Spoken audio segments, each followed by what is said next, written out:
আচ্ছা, আমরা আজকে কথা বলবো সফটওয়্যার বা টেস্ট অটোমেশন নিয়ে। নামটা মনে হয় একটু ইয়া হয়ে গেছে, সফটওয়্যার অটোমেশন হয়ে গেছে। কিন্তু আসলে আমরা কথা বলবো প্র্যাগমেটিক ডিজাইন, মানে হচ্ছে প্রত্নতাত্ত্বিক ডিজাইন আর কি। কিভাবে আমরা টেস্ট অটোমেশনের জন্য কি ডিজাইন করতে পারি আর কি, প্রত্নতাত্ত্বিক ডিজাইন। তো আমরা বেসিক্যালি দেখবো এই ডিসকাশনে আসলে অটোমেটেড টেস্টিংটা কি। এই অটোমেটেড টেস্টিংটা কি আসলে রিপ্লেসমেন্ট অফ ম্যানুয়াল টেস্টিং কিনা। আর আরেকটা জিনিস দেখবো যে আমরা কিভাবে একটা টেস্টেবল কোড লিখতে পারি। এখানে আমি আরো বলছি ক্লিন কোড, এলিগ্যান্ট কোড।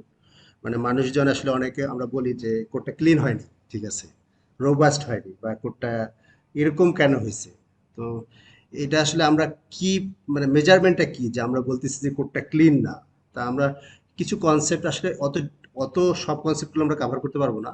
তো কিছু ফান্ডামেন্টাল কনসেপ্ট নিয়ে আলোচনা করব, যেটা দিয়ে আমরা বুঝবো যে আসলে কোডটা ক্লিন হওয়ার জন্য এই কনসেপ্টগুলো খুবই ইম্পর্টেন্ট। তারপর আমরা দেখবো যে কিভাবে আমাদের টেস্ট লেখা উচিত। লেখে আমরা জানি কিভাবে টেস্ট লিখতে হয়, বাট আমার ডিসকাশনের টপিকস হচ্ছে যে হাউ শুড উই রাইট ইট, এটা কিভাবে লেখা উচিত একে। তবে শেষে আমরা দেখব যে টেস্ট ফার্স্ট, মানে আমরা যেটা বলি টিডিটি। আরেকটা জিনিস দেখবো যে কোন জিনিসটা টেস্ট করা উচিত আর কোনটা উচিত না। এই এইটা আজকের ইয়ে আর কি। তা প্রথমে আমরা দেখি যে অটোমেটেড টেস্টিংটা কি। তো এই ডিফিনেশন থেকে আমরা যেটা দেখতেছি সেটা হচ্ছে যে অটোমেটেড টেস্টিং হচ্ছে এটা একটা কোড যেটা দিয়ে আমরা আমাদের সোর্স কোডকে টেস্ট করতে পারি। মানে আমরা নিজে না, আমরা সোর্স কোড বলতে আমাদের প্রোডাকশন কোডটাকে আমরা এই- আমাদের কোড দিয়ে টেস্ট করতে পারি। এটা হচ্ছে টেস্ট, অটোমেটেড টেস্ট। বাট একটা কথা শেষের দিকে আছে যে এই টেস্টগুলো আবার রান হবে অটোমেটেড ফ্যাশন। মানে এটা শুধু অটোমেটেড টেস্ট হলেই হবে না। টেস্টটাকে, মানে যদি আমি কমপ্লিট অটোমেশনের কথা বলি, টেস্ট অটোমেশন, তার মানে এটা অটোমেটেড ফ্যাশনে, মানে অটোমেটেড ওয়েতে রান করতে হবে।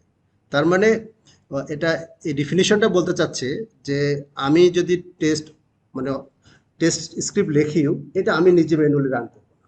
মানে রান করা যাইতে পারে, বাট এটা কমপ্লিট অটোমেশন না। কমপ্লিট অটোমেশন করতে চাইলে আসলে আমার অন্য কিছু লাগবে, বিল টুল লাগবে, সিআইসিডি টুল লাগবে।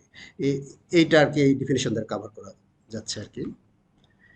এটা একটা কোড স্নিপেট আর কি, যেটা আছে এটা ট্রান্সফার, এটা পেমেন্ট গেটওয়ে সার্ভিসের ট্রান্সফার মেথড। তো নর্মালি আমরা যদি দেখি এটা ট্রান্সফার মেথড যেটা করতে পারে যে কি করে, আমরা পেয়ার অ্যাকাউন্ট থেকে ট্রান্সফার, যদি ইন্টারনাল ডিটেলসটা বলি, এটা লেখা আছে অবশ্য, যে এটা পেয়ার অ্যাকাউন্টটা আর কি চেক করে দেখে, তারপর এটা ভ্যালিডেট করে যে সাফিসিয়েন্ট অ্যামাউন্ট আছে কিনা। দেন এটা আহ, ইয়া করে, পেয়ার অ্যাকাউন্টটা প্রথমে ডিডাক্ট করে, মানে একটা ডেবিট রিকোয়েস্ট পাঠায়। দেন আসলে পে অ্যাকাউন্টকে ক্রেডিট রিকোয়েস্ট পাঠায়। তো এই জিনিসটা যদি আমরা টেস্ট করতে চাই, তাহলে কি করতে হবে, যে আমার অ্যাপ্লিকেশনে কোনো একটা স্ক্রিন আছে, তা একজন যেই টেস্ট করুক, টেস্টার করুক আর ডেভেলপার করুক, সেই স্ক্রিনে তাকে ঢুকতে হবে, লগ ইন করতে হবে, অ্যাপ্লিকেশনে ঢুকতে হবে, ঢুকে ওই ফর্মটা ফিল আপ করতে হবে, সাবমিট করতে হবে। মানে এখানে অনেকগুলো কাজ আছে, মানে এর টাইম কনজিউমিং। এখন এইটা, মানে এখানে আরো চেঞ্জ আসতে পারে, বারবার এই কাজটা আমাদের করতে হবে।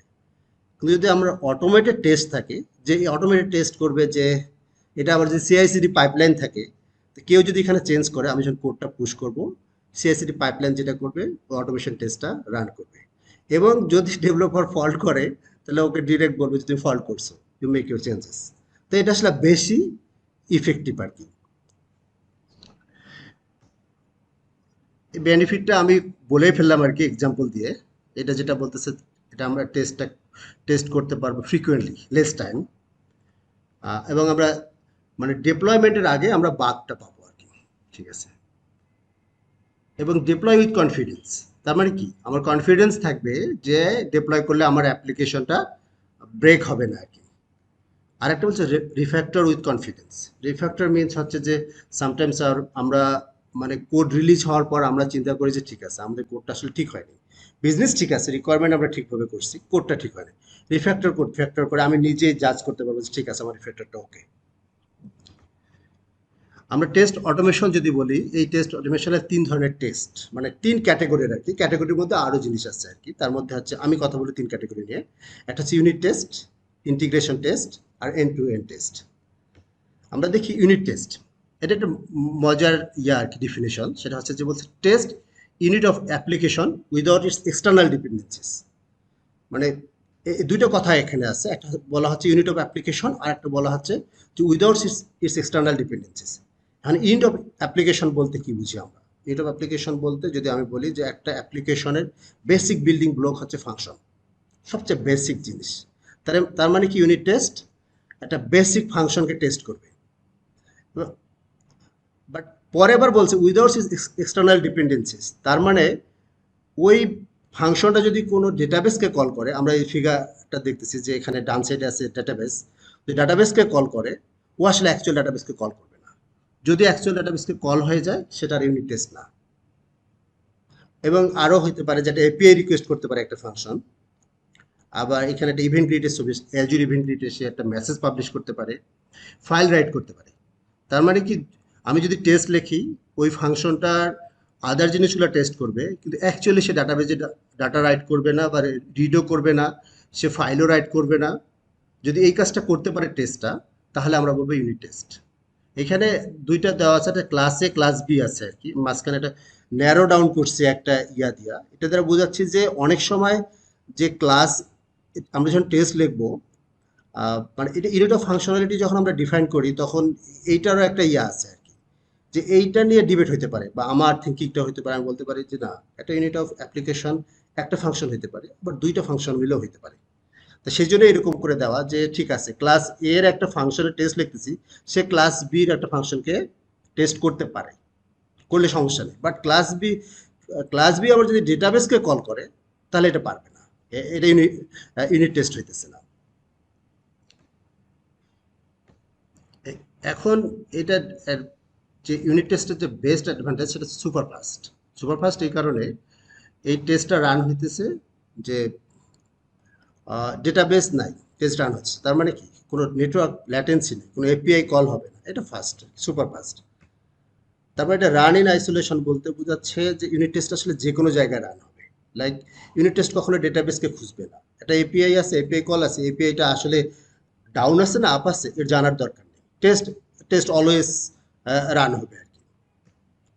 আর এটা বলছে নট মোর কনফিডেন্স।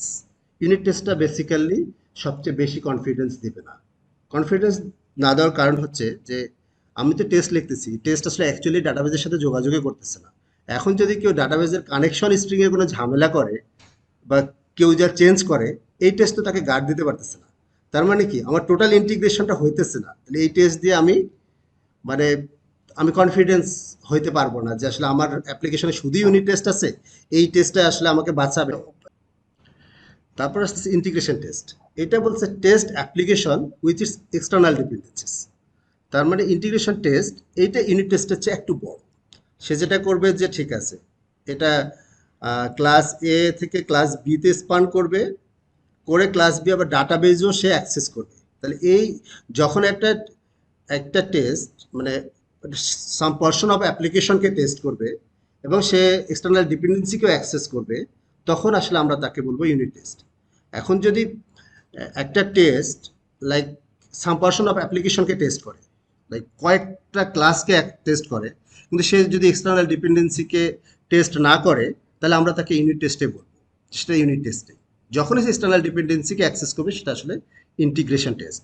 ইন্টিগ্রেশন টেস্টটা যেহেতু সে ডাটাবেসকে অ্যাক্সেস করে, এটা কম্পেয়ার টু স্লো এক্সিকিউশন।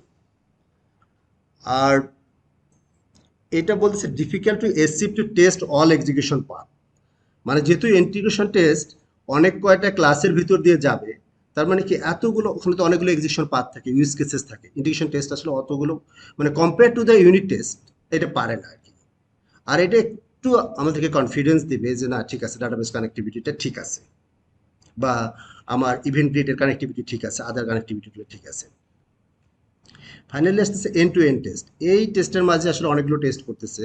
একটা হচ্ছে ইউআই টেস্ট হতে পারে, পিআই টেস্ট হতে পারে, লোড টেস্ট হতে পারে, স্ট্রেস টেস্ট হতে পারে। এইটা আসলে ইন্টার অ্যাপ্লিকেশনকে টেস্ট করবে। তার মানে আমি ইউআই এর জন্য টেস্ট লিখতেছি, ইউআই আসলে যেটা করবে যে এপিআই কে কল করবে, ডাটাবেজে ডাটা রাইট করবে। তার মানে কি এটা টোটাল ইন্টিগ্রেশনটাই আসলে এন্ড টু এন্ড টেস্টে থাকে। তো এটা অনেক আমাদের টুল আছে, যেটা সিলিনিয়াম আছে, সাইপ্রেস আছে, সেটা দিয়ে আসলে এটা করা যায় আর কি। এইটার ইয়া হচ্ছে এটা সুপার স্লো, মানে এটা আমার কাছে সুপার স্লো এক্সিকিউশন, কারণ হইতেছে যে এটা যদি টেস্ট কেস অনেক বেশি হয়, মানে কম্পেয়ার টু আদার, যে লাইক একটু ব্রাউজার ওপেন করতে হবে, অনেক কাজ আছে, তো এটা এটা একটু স্লো। আর এটাও আর কি বেশি মানে টেস্ট অল এক্সিকিউশন পাথকে টেস্ট করা একটু টাফ এই ইয়া দিয়ে, বাট এটা মোর কনফিডেন্স যে আমাকে বেশি কনফিডেন্স দিবে আর কি সবগুলোর চেয়ে, যে না আমার অ্যাপ্লিকেশনটা ঠিক আছে। এটা বলছে টেস্ট পিরামিড আর কি, মানে টেস্ট সুইট, মানে এটা থেকে আসলে একটা ক্লিয়ার পিকচার পাওয়া যেতে পারে যে নিচের দিকে দেখা যাচ্ছে ইউনিট টেস্ট, তার মানে নিচের দিকে যারা আছে তাদের কস্টটা কম বাট কনফিডেন্সও কম। বাট এই টোটাল যেহেতু এর সংখ্যাটা বেশি, টেস্ট কেস বেশি, ইউনিট টেস্ট আসলে বেশি ইউজ কেসটাকে কাভার করতে পারবে। তো যত উপরে যাবে তত আসলে তার মানে ইউজ কেস কাভার কম, কনফিডেন্স বেশি, বাট কস্টও বেশি, মানে এক্সিকিউশন যে কস্ট এটা বেশি আর কি। তো এইটা আসলে কমপ্লিট একটা টেস্ট সুইট আর কি, যেটা দিয়ে মানে একটা মানে আমরা যদি মোর অটোমেশন চাই তাহলে যেটা হবে যে একটা অ্যাপ্লিকেশনের জন্য এই সব ধরনের টেস্ট থাকতে হবে, ঠিক আছে, এবং তার উপর আছে ম্যানুয়াল টেস্ট। তারপরে সব ধরনের টেস্ট থাকবে, তখন আমরা বলতে পারি যে না ঠিক আছে, উই আর কনফিডেন্ট দ্যাট মানে আমাদের অ্যাপ্লিকেশন ঠিক আছে।